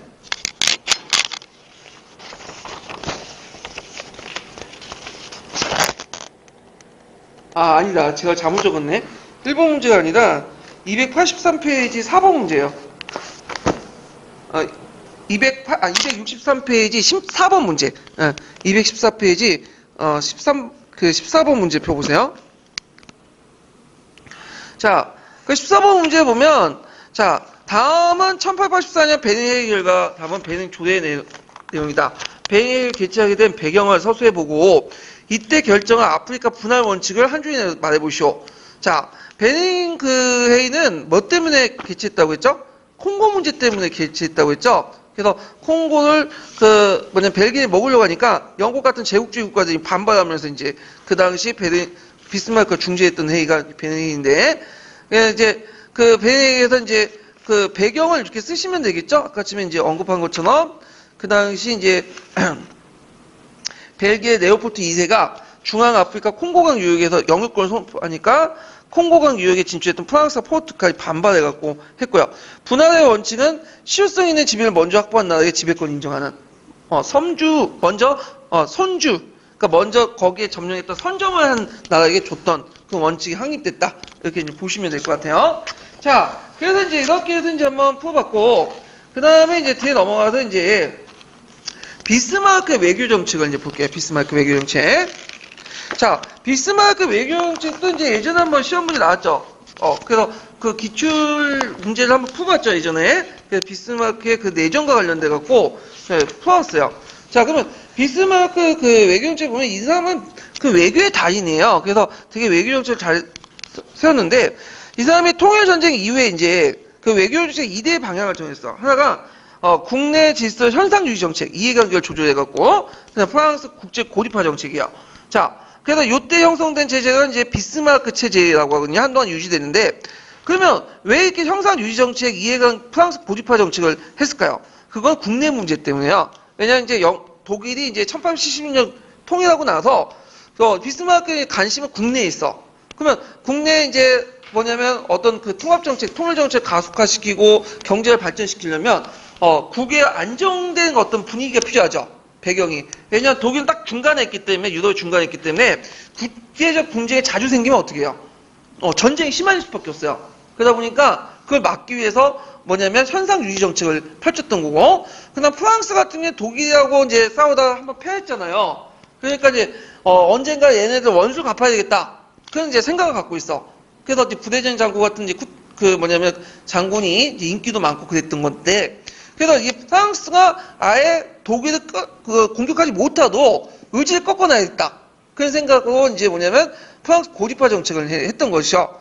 그래서 이제 이 사람은 삼제협과 삼국협 동맹을 맺게 되는데 먼저 맺어진 게 삼제협약이에요. 자, 삼제협약은 이제 1873년에 맺어졌던 건데, 자, 독일, 오스트리아와 맺어진 거죠. 그래서 독일, 오스트리아, 러시아와 그래서 세 명의 황제가 맺어진 협약이기 때문에 삼제협인데, 그래서 이제 그 협약국의 혁명운동을 군주사의 유대의 강화를 강조하고 혁명운동에 대해서 공동 대응하고 또 프랑스를 고립화시키려는 정책을 했다. 그래서 이제 비스마르크가 이제 주도를 했고, 그 다음에 이제 베르니에를 이제 했죠. 베르니에는 현상 유지 정책이 그대로 봤는데, 이때 베르니에는 이제 너토 전쟁 때문에 일어난 베르니에인데, 산스테더 조약이 러시아 세력이 발칸 방면에 진출을 보장해 주니까 그에 오스트리아, 영국이 반발하게 되고, 그래서 이제 비스마르크가 이제 형상유지 정책을 유지하기 위해서 러시아를 억제하고 오스트리아, 영국의 유리아도 판결했죠. 그래서 오스트리아는 그 보스니아와 헤르츠고비나 지역을 행정관리하고 오고, 영국 같은 경우에는 이제 인도로 가는 항로였던 사이프러스 섬을 또 획득하게 하고.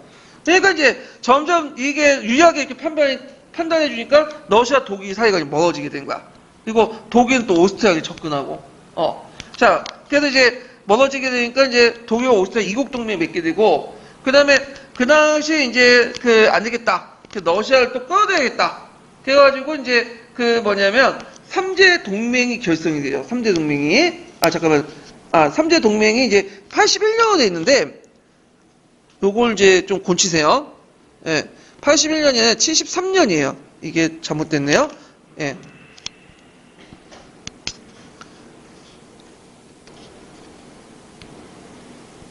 자, 그래서 이제 삼제동맹을 맺게 되는데, 삼제동맹은 이제 독일, 오스트리아, 러시아 간에 맺은 거예요.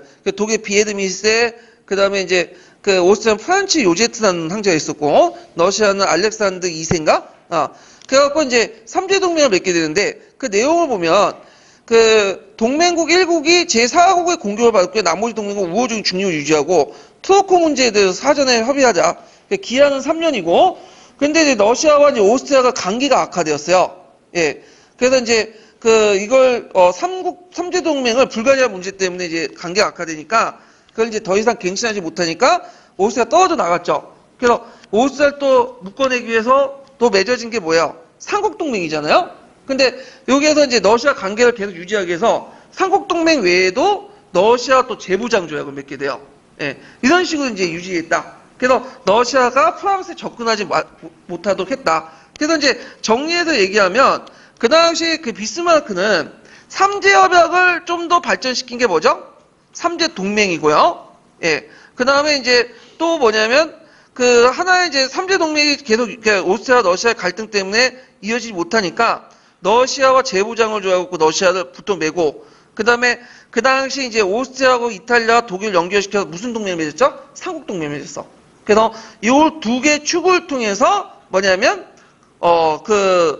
유럽 내에 형상 유지 정책을 계속 이끌었다. 근데 그 틀을 붕괴시킨 사람이 누구예요?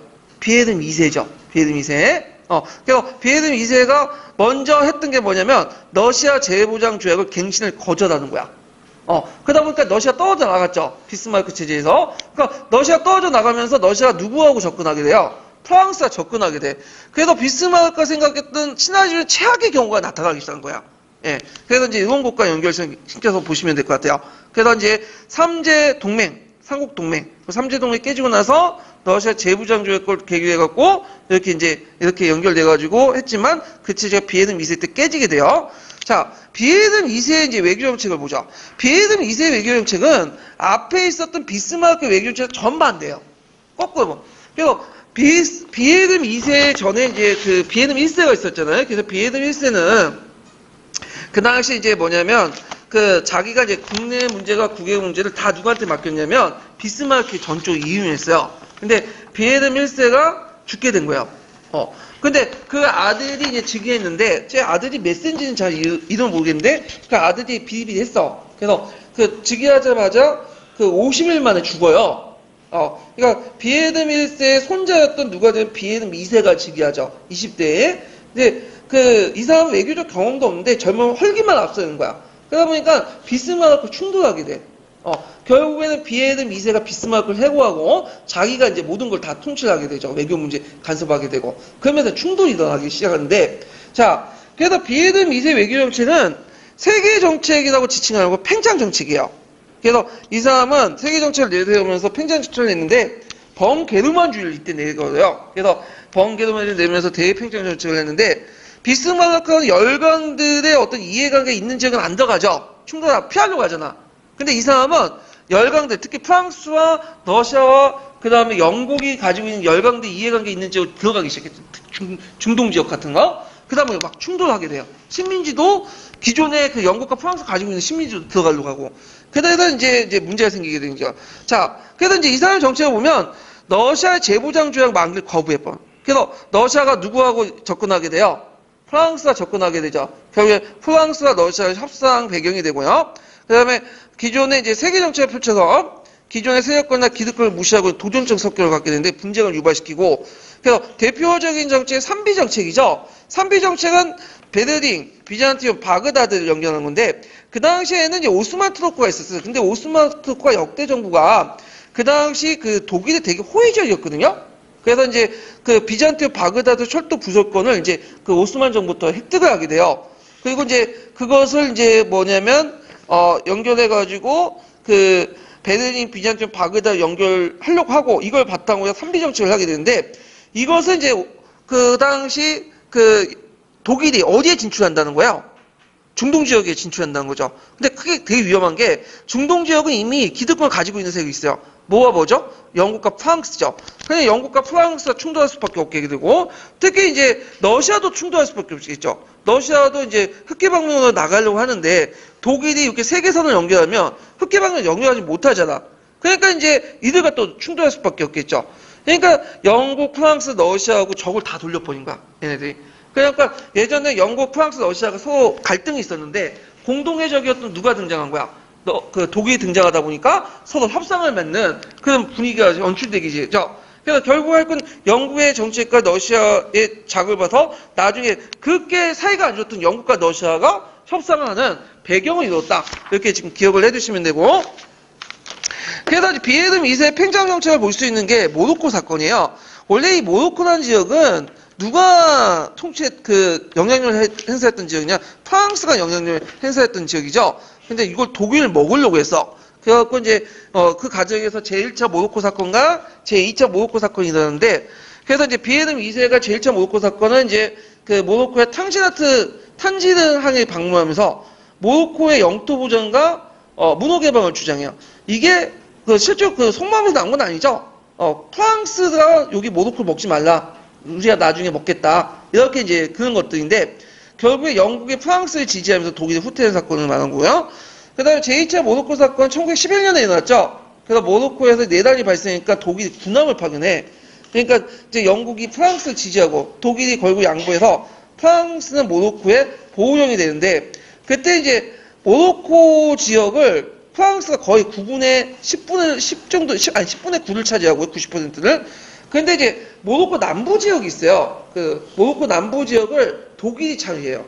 그래서 프랑스에 거의 이제 프랑스가 모로코의 90% 차지하고 그 대신에 독일이 약간 양보해갖고 그 나머지 쓸모없는 땅이지만 한 10% 정도를 독일이 차지하는 그런 형세가 일어났다. 그래서 모로코 사건들이 이제 그 비에르 2세의 팽창 정책을 잘 보여주는 정책 중에 하나죠.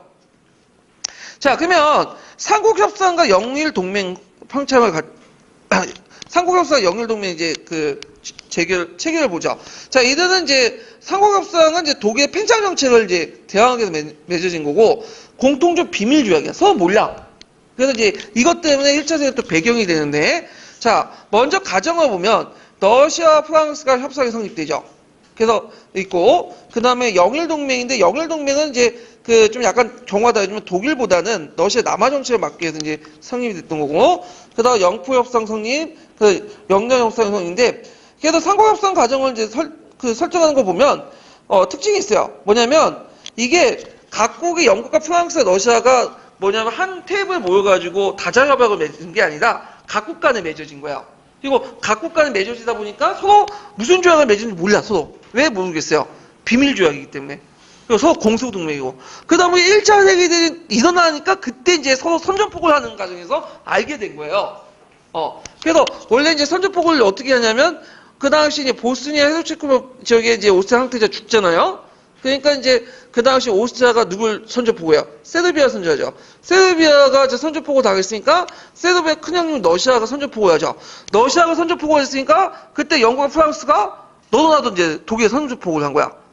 그러다 보니까 영국, 프랑스, 러시아는 서로 간에 뭐냐면 협약을 맺었던 사실은 몰라. 각국 간의 관계에서만 아는 거지. 그러니까 만약에 그게 비밀 조약으로 서로 공수동맹을 맺었다고 하면 서로 선전포고 안 하겠죠. 이렇게 큰 일까지 벌어질 일이 없을 거라 생각을 했던 거죠. 그러다 보니까 이런 삼국협상처럼 그 비밀협상을 폐지해야 되겠다. 그래가지고 나중에 이제 그걸 이제 논의하게 되죠. 이건 뒤에 좀 얘기를 하고요.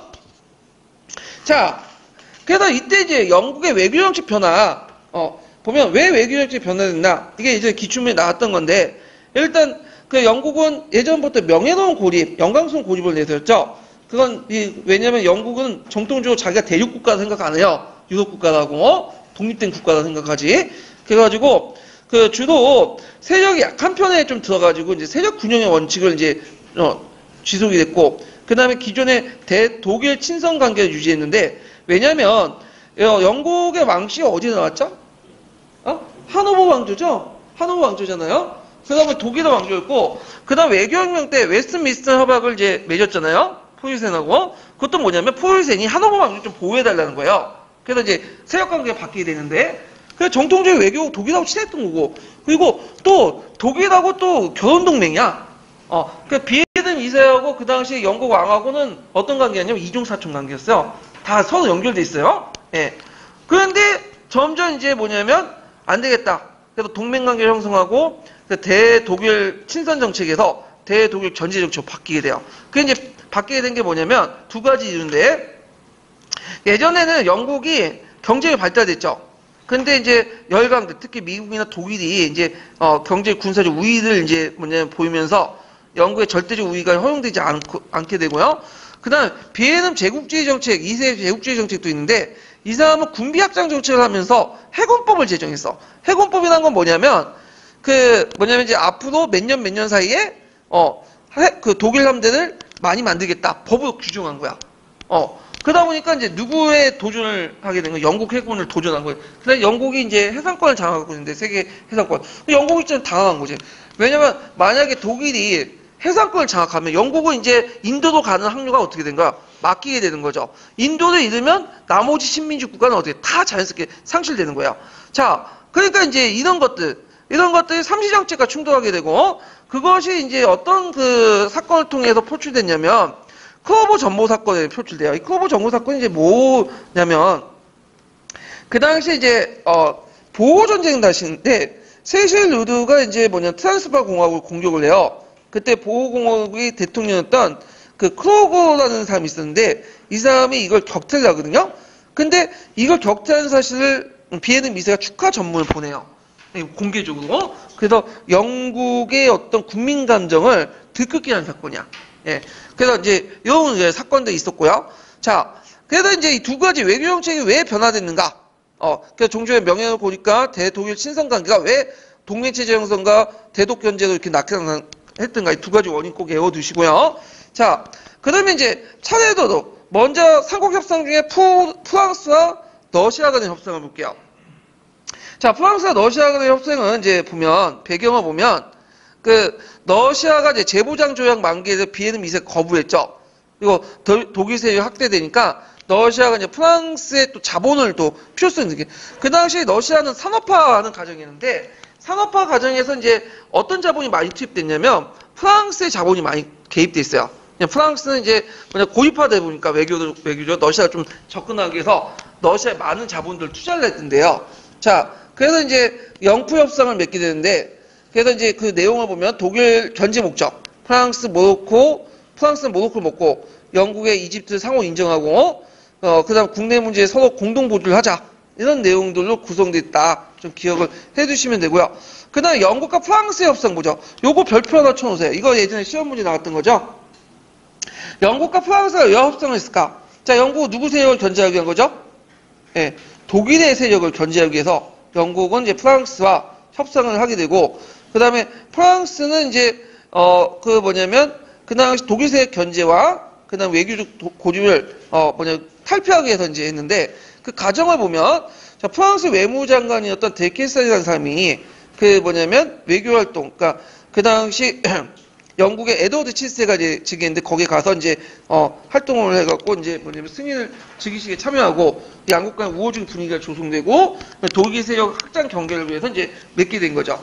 그래서 원래는 그 영프 간의 협상은 정치적 협약이었는데 군사 동맹을 맺게 돼요. 네. 그래서 영프 협상은 내용을 보면요. 제가 말을 잘못했네. 거기 어떤지 좀 많이 안 되겠더라. 거기 이제 제가 프로 영상을 설명할 때 영프 협상 내용을 설명했거든요. 다시 설명할게요. 좀 수정해서 드리세요. 원래 프랑스와 러시아 협상은 정치 협상에서 출발해요. 그래갖고 정치 협상에서 출발했는데 나중에 이제 무슨 협상으로 발전되냐면 그 군사 동맹으로 발전돼. 예, 군사 동맹. 그래서 이제 군사 동맹이라는 건 뭐냐면 각국이 이제 쳐들어갈 때 상호 선전포고를 할 수 있도록 하게 되는데 이게 프랑스와 러시아 협상뿐만 아니라 영프 협상이나 영러 협상에 다 적용돼. 처음에 정치 협상에서 출발해서 무슨 동맹으로 발전됐죠? 군사 동맹으로 발전돼서 양국의 제3국이 공격해보면 공격받은 국가가 그 옆에 있었던 동맹 국가가 공격받은 국가를 위해서 그 공격하는 국가를 선전포고하는 내용이 있어요. 그러다 보니 1차 세계대전 발전되는 그런 배경이 있는데 요거 이제 보시고 영프 협상의 내용 그거 외워두셔야 되겠죠? 예전에 시험 문제 나왔으니까. 자, 일단 독일의 어떤 견제 목적, 그 다음에 프랑스는 모로코, 영국의 이집트 영향력 상호 인정했고요. 국제 문제에 있어서 공동을 취하는 그런 내용이 있었다. 그 다음에 영국과 러시아 협상이 맨 마지막에 이제 맺게 되는데 계기가 됐던 것이 이제 널 전쟁 패배죠. 그러니까 러시아가 일본한테 패배한 걸 보고 이제는 영국이 좀 마음을 놓은 거야.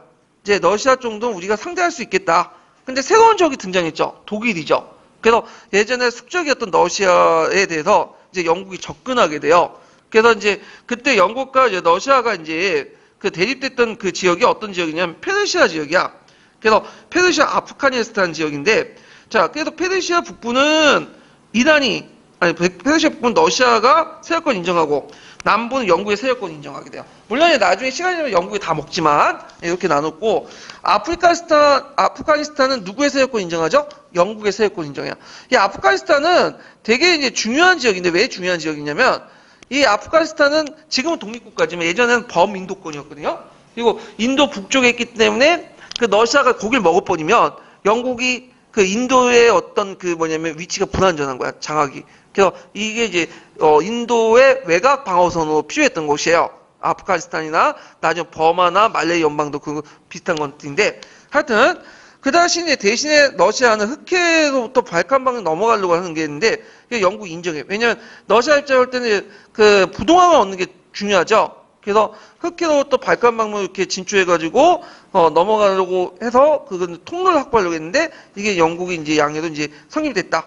그래갖고 이제 이거는 독일의 중동 지역에 대한 진출을 공동 대처하는데 앞에서 말한 것처럼 독일이 바그다드 철도 부설 문제로 3비 정책을 펼치게 되죠. 그래서 베를린, 그 다음 비잔티움, 바그다드를 서로 연결시키려고 하잖아요. 그 과정에서 이제 오스만 투르크와 연합해가지고 영국과 러시아를 몰아내고 프랑스를 몰아내고 했는데 이것이 영국과 대립을 하게 된다. 3비 정책이 3시 정책과 대립된다. 이렇게 이제 기억을 해두시면 될 것 같아요. 자, 그러면 삼국협상의 의의를 볼게요. 자, 삼국협상은 그 당시 비에름 2세가 주도했던 삼국동맹의 반대 진영이 형성됐고요. 그래서 제국주의 정책이 격화됐고 사소한 분쟁이나 한국과의 전쟁이 대규모 전쟁 유발 가능성이 커졌다. 그 대표적인 게 이제 발칸 문제죠. 발칸 문제. 그래서 보스니아 헤르츠고비나 지역에서 둘러싸고 있는 문제가 나중에 커져갖고 1차 세계대전이 됐잖아요. 그리고 독일 세력 팽창의 저지의가 있고, 그리고 1차 세계대전의 발발의 배경을 제공했다. 그래서 나중에 삼국협상과 삼국동맹 간의 어떤 그것들이 이제 뭐냐면 충돌해서 1차 세계대전이 일어났죠.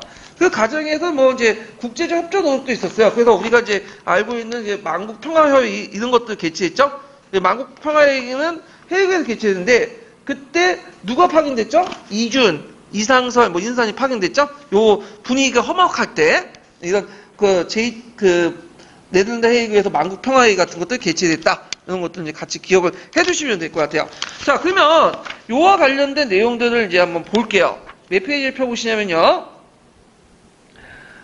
이게 이제 아까 이제 문제 좀 못 풀었다가 이제 만 개 있는데 그 당시 기출문제 잠깐 펴보시면요.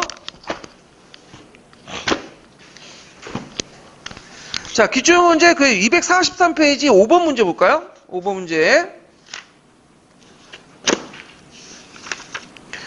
자, 계획의 전개 과정에서 영국과 프랑스가 취한 통상정책 차이는 아까 좀 얘기했죠.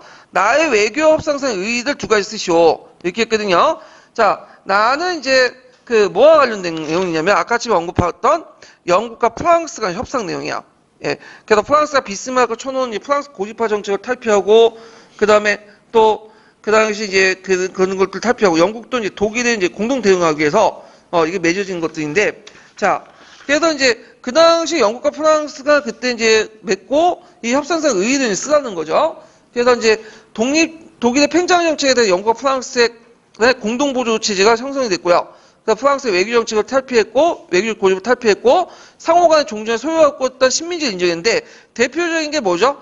프랑스는 어디를 인정하죠? 모로코를. 그다음에 그러니까 프랑스가 영국이 모로코를 프랑스 인정을 해주고, 그 다음 영국이 이집트를 갖는 걸 프랑스가 인정해주고, 이렇게 인정해준 거죠. 그래서 프랑스의 모로코 소유와 영국의 이집트 장악, 이런 것들을 서로 인정해줬다. 이렇게 좀 기억을 해주시면 될 것 같아요. 자, 그래서 3프 협상 중에 영프 협상이 나왔으니까, 다음엔 무슨 협상이 나올 수 있어요? 포로 협상이라든지 영러 협상이 나오죠. 예. 그 다음에 여기에서 언급되지 않지만 또 하나의 동맹이 있었죠. 영일동맹.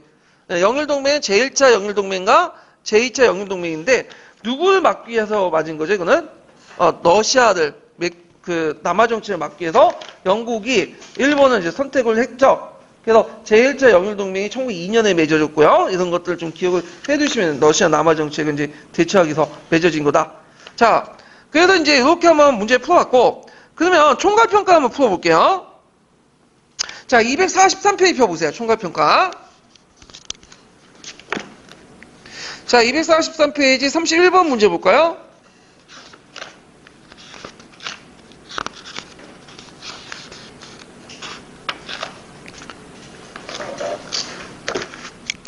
자, 다음 가는 기획이 영국의 명예로 고집을 깨고 조약에 참가한 배경을 두 가지 소수해보고, 니은 이탈리아가 동맹